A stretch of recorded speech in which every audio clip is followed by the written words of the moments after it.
a major thing that we do, and we do it all the time, we don't even realize it, and the psychiatrists do it, called reframing.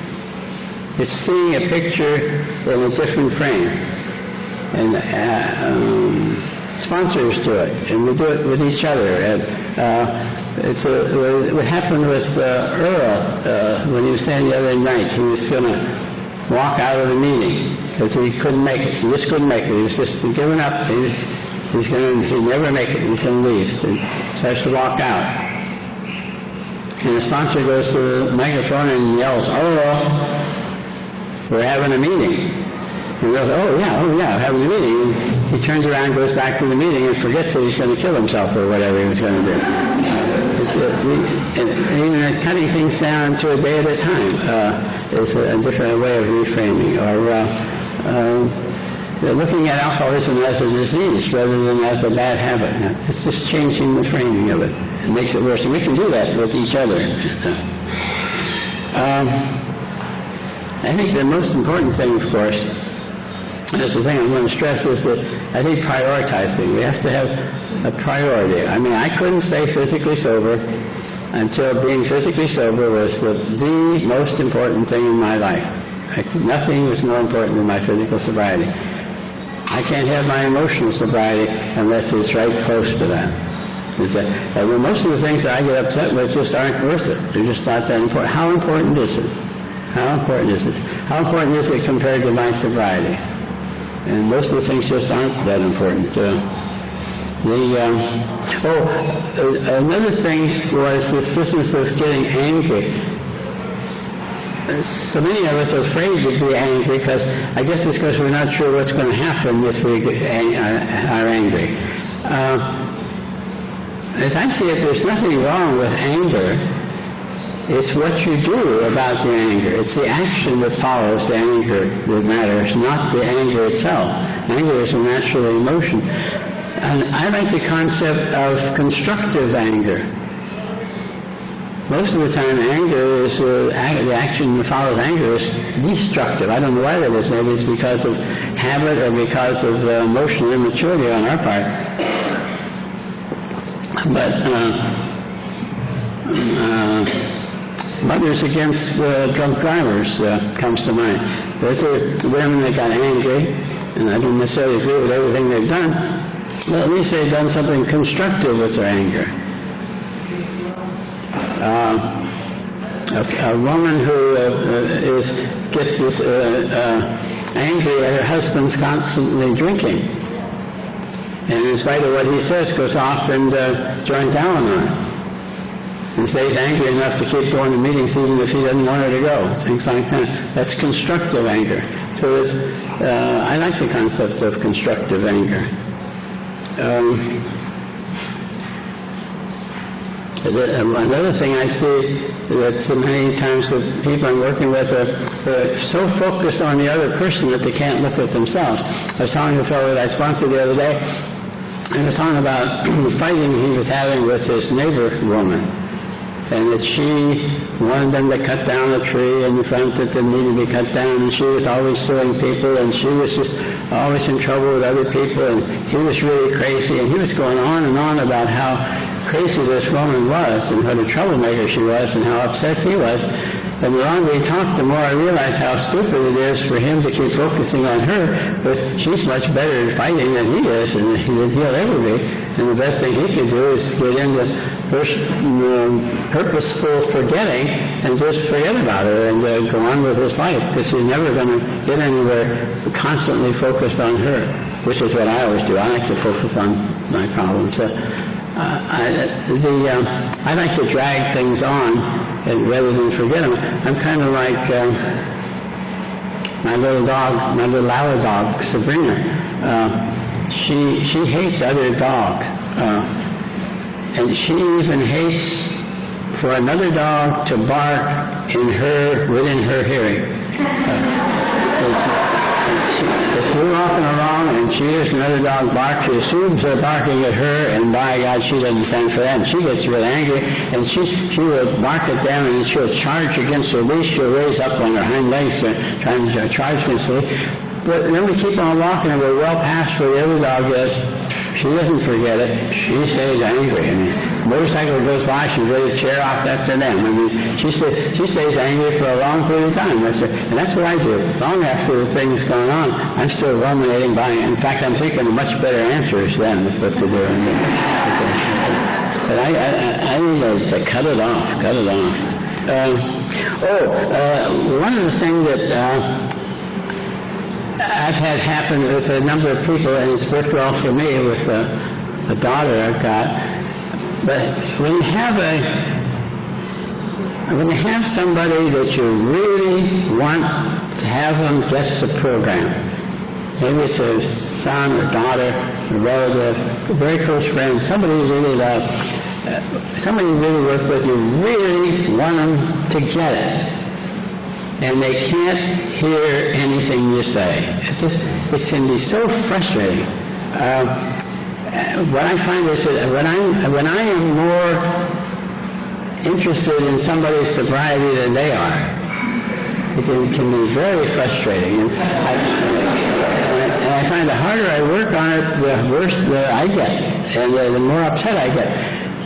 What I have done and helps other people occasionally to do is to become an interested observer. It's kind of like becoming a fly on the wall, on the ceiling or something. And from then on, I just watch. I just watch what these people or this person is doing. I'm interested. I may answer questions if they ask, but I'm not a participant. It's kind of like watching an interesting movie. I stay in the audience. I don't project myself onto the screen. I'm not part of the action. I'm really interested in what's going to happen. I wonder how this story is going to end. You know? And I can be very comfortable in that role. And I'm nearby if anything comes up that I can do something in that, but I'm not a participant. I'm just an interested observer, really interested, but just an observer. And I find that very comfortable for me. One of the things that I wanted to mention too was about resentments. We had in the book it tells us about praying for them and all that stuff, and that all helps a lot. But it hasn't taken care of all my resentments. And I remember reading, referred to it, Emmett Fox in the Sermon on the Mount, where he's analyzing the Lord's Prayer. And Emmett Fox says, we should not say the Lord's Prayer past the part where it says, forgive me my trespasses as I forgive those who trespass against me. Don't say that if you're carrying resentments toward anybody, because you're telling God to treat you like you're treating that person. And that's dumb.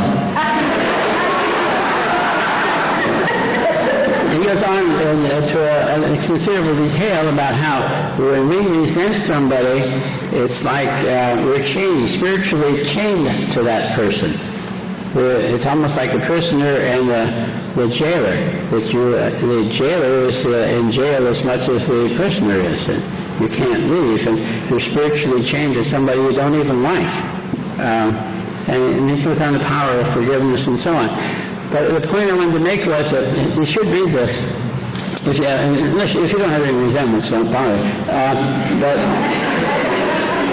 he has a particular way of handling resentments in that you pray about it over a period of time before you get ready. And you ask God to help you get ready.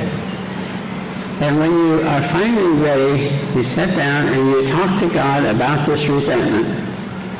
And you give the resentment and the person to God and say, it's yours. It's yours now. To me, it's as if it never happened. It's yours. It's gone. It's over. It doesn't belong to me. It belongs to you. It's as if it never happened. And then, this is the part I found interesting. From then on, anytime that resentment comes to your mind, you say, no, I gave that away. It never happened. You do not allow yourself to think about it because it's gone. And he says you don't have to do that very many times before it ceases to even occur. It really does disappear. And read it. If you ever have a resentment, check that out. Along the idea of resentments, just a couple of weeks ago, I was looking through the Los Angeles Times editorial thing. I think it had to do with Easter and Passover.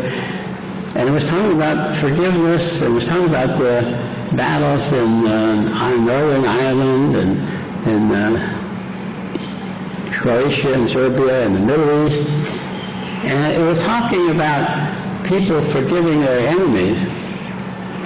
And at least 2 or 3 times in that editorial, it said that the difficulty was the question of whether or not your enemy deserved the gift of forgiveness. And I thought, God, I can't imagine that from such a prestigious source of information they would still feel that you are giving a gift to the person you're forgiving. I think as we see it in the program, when we forgive somebody we have resentment, we're giving a gift to ourselves. We're the ones that benefit. Screw them.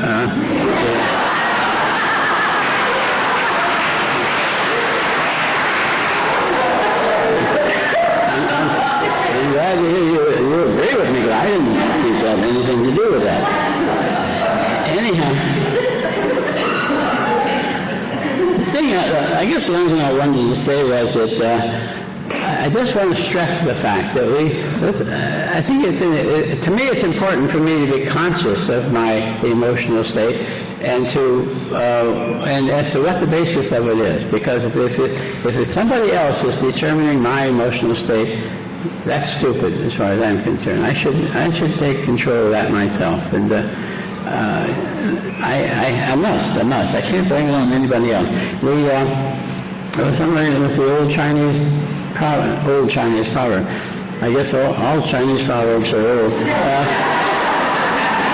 It said, if you don't control your emotions will control you. And I think that's the point that I was wanting to make. There's one other thought that I don't want it to sound goody-goody, but I first picked it up in Course in Miracles, and then in Jampolsky's Love is Letting Go of Fear, and some other places. Where the guys say, people who know about these things say that there's really only 2 emotions. Only 2 emotions, either love or fear. And they claim that all other emotions are variations of either one or the other of those 2 themes. And in reading that, I realized that my life before the program was a fear-based life. I did things because I was afraid not to do them. I failed to do things because I was afraid to do them. Everything I did or didn't do was based on whether I feared or not what would happen if I did or didn't do that.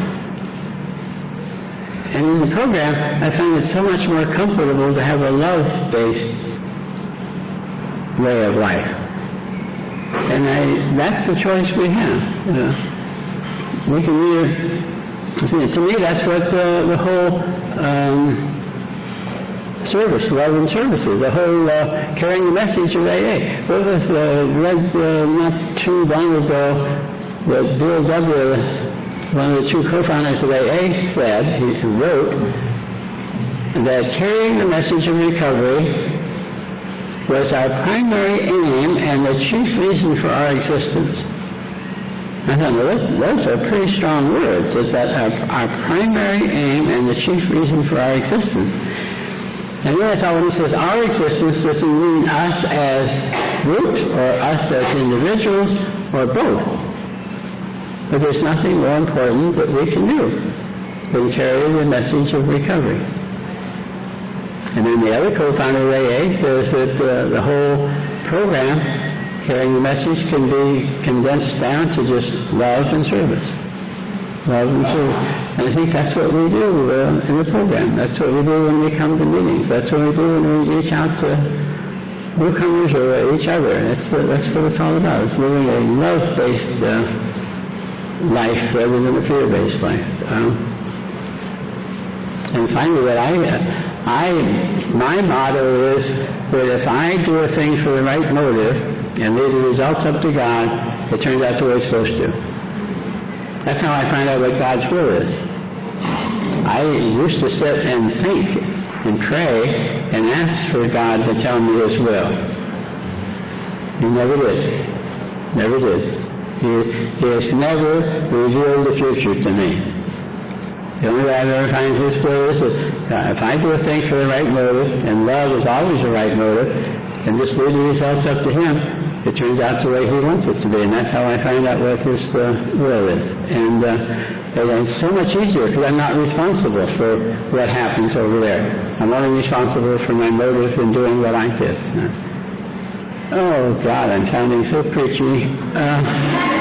I think it's a good time to quit. I got one other thing before I quit. A complete change of pace here.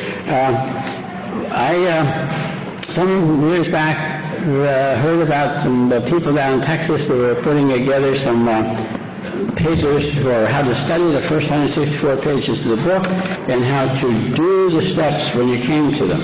You have a group, and you do it, a step book study, and it would be a step do it, not a step study. And I got hold of papers, completed them, corrected them, took out the typos, finished up some of the steps, made it into a pamphlet, but it's basically just it's the book. It's the book. You can't sell the book, so I put it out like computer software. Send it out for free. If you like it, use it. You want to pay for it, fine. You can make a donation.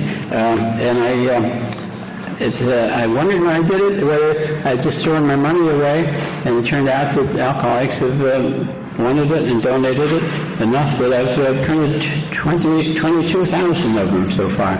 And I brought some along, and they're free. You can pick them up here, and it's better if you don't pick them up just because they're free, but if you do pick them up, try using them, and if you need more, just let me know. The address is on the back, and I'll send them to you. And if you don't, have a good rest of the week, enjoy yourself. Remember, your own damn fault. Thank you very much.